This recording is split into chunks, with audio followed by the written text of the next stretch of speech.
और अब आपको सीधे लखनऊ लिए चलते हैं, जहां पर पूर्व मुख्यमंत्री स्वर्गीय श्री कल्याण सिंह जी की जयंती पर पुष्पांजलि कार्यक्रम का आयोजन किया जा रहा है। कार्यक्रम में आगे मुख्यमंत्री के योगी कार्यक्रमों आदित्यनाथ के मौजूद माध्यम से नजर आ रहे हैं। अपने आप को राष्ट्रभक्ति के जिस सांचे में ढाला था,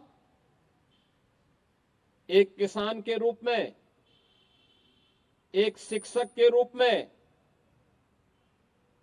1977 में प्रदेश के स्वास्थ्य मंत्री के रूप में, एक विधायक के रूप में, सांसद के रूप में, 2 बार प्रदेश के मुख्यमंत्री के रूप में और 2 राज्यों के राज्यपाल के रूप में उनकी कार्यकुशलता, उनकी कर्मठता और उनकी प्रशासनिक क्षमता की दक्षता को हर एक व्यक्ति ने स्वीकार किया। अक्सर होता है कि लोग सत्ता के लिए सिद्धांतों को तिलांजलि दे देते हैं, कुछ प्राप्त करने के लिए मूल्यों के साथ समझौता करते हैं। लेकिन एक ऐसा व्यक्तित्व भी था जिन्होंने मूल्य और सिद्धांतों के साथ कोई समझौता कभी नहीं किया। श्री राम जन्मभूमि आंदोलन के दौरान और उसके उपरांत भी प्रदेश की राजनीति को एक नई दिशा देने, प्रशासनिक दक्षता को परिपूर्ण करने के लिए उनके द्वारा 1990 के दशक के प्रारंभ में और उसके उत्तरार्ध में भी जो प्रयास प्रारंभ किए गए थे, वह एक नए उत्तर प्रदेश का दर्शन कराता है। 1947 में देश आजाद होता है, लेकिन सुशासन क्या होता है यह उत्तर प्रदेश के वासी नहीं देख पाए। इसका पहली बार एहसास लोगों को तब होता है जब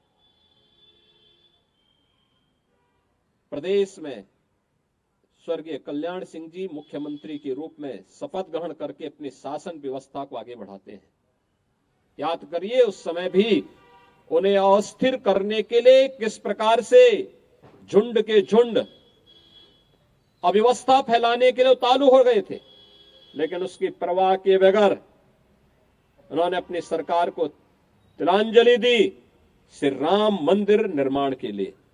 आज वो सपना साकार हुआ है तो सरदेव बाबूजी की आत्मा को भी असीम शांति प्राप्त हो रही होगी कि उनका जो सपना था वो सपना साकार हुआ है। अयोध्या में श्री राम जन्मभूमि पर भगवान श्री राम का भव्य मंदिर का निर्माण का कार्य आज संपन्न हो रहा है। बहनों और भाइयों, यही है दूरदृष्टिता। जो सपना देखा था वो साकार हो गया, वो सपना साकार हो गया। पंडित दीनदयाल उपाध्याय के जिस एकात्म मानवतावाद को उन्होंने राष्ट्रीय स्वयंसेवक संघ की पाठशाला में सीखा था,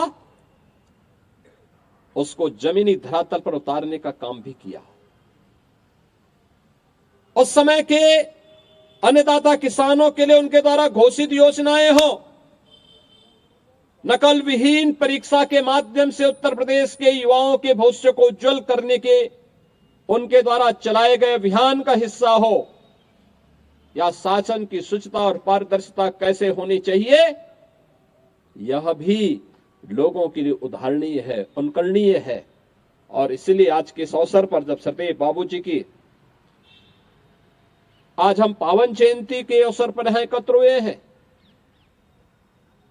याद करिए 21 अगस्त 2021 क्या संजोग है। एक ही तिथि, एक ही सन, वे हमारे बीच नहीं रहे, भौतिक काया से वे हमारे बीच नहीं रहे, लेकिन सूक्ष्म जगत के माध्यम से उनका मार्गदर्शन आज भी शासन के लिए, प्रशासन के लिए एक पाथेय बना हुआ है, एक मार्गदर्शन का कार्य कर रहा है। जब भी स्वच्छता की बात होती है, उत्तर प्रदेश में शासन की स्वच्छता और पारदर्शिता की बात होती है, तो सरदेव कल्याण सिंह जी का नाम बड़ी श्रद्धा और सम्मान के साथ हर व्यक्ति, हर उत्तर प्रदेश वासी लेता है। और आज वे हमारे बीच नहीं, लेकिन उनके द्वारा प्रारंभ किए गए अभियान मजबूती के साथ सुशासन के लक्ष्यों को प्राप्त करके आम जनता के जीवन में परिवर्तन करते हुए दिखाई देते हैं। उनके सपने एक एक करके साकार हो रहे हैं। हम सबका दायित्व बनता है, जिस नए उत्तर प्रदेश के निर्माण के लिए उन्होंने अपना पूरा जीवन लगाया था, उस नए उत्तर प्रदेश के लिए हम सब मिलकर के कार्य करें, एक साथ बढ़ करके कार्य करें। राष्ट्रवाद और सुशासन का यह मंत्र ही नए भारत के निर्माण में उत्तर प्रदेश की भूमिका को रेखांकित कर पाएगा। आज सरदेव बाबूजी हमारे बीच नहीं, लेकिन उनकी विरासत यही होती है कि कभी जिस बेसिक शिक्षा स्कूल के छात्र के रूप में उन्होंने पढ़ा होगा, जिस बेसिक शिक्षा परिषद के स्कूल में एक अध्यापक के रूप में अपने अपने कार्यक्रम को आगे बढ़ाया होगा, आज उनका ग्रैंडसन उस विभाग के मंत्री के रूप में शिक्षा को एक नई दिशा दे रहा है। यह है पूर्वजों की तपस्या, यही है साधना का फल।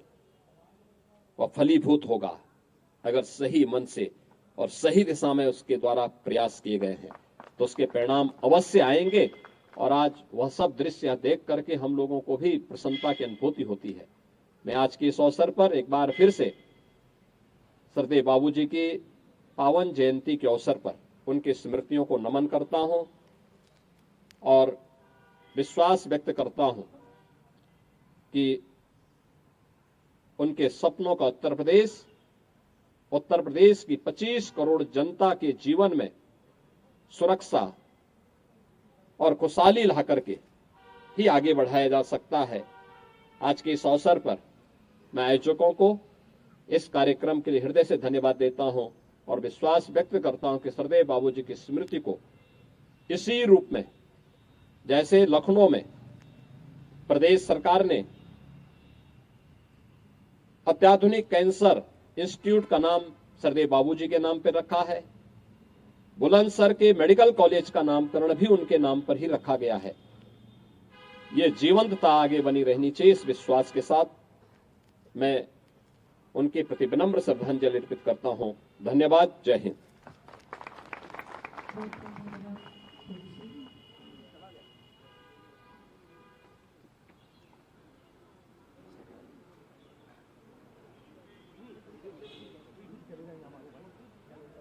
सभी कर्मचारी यानी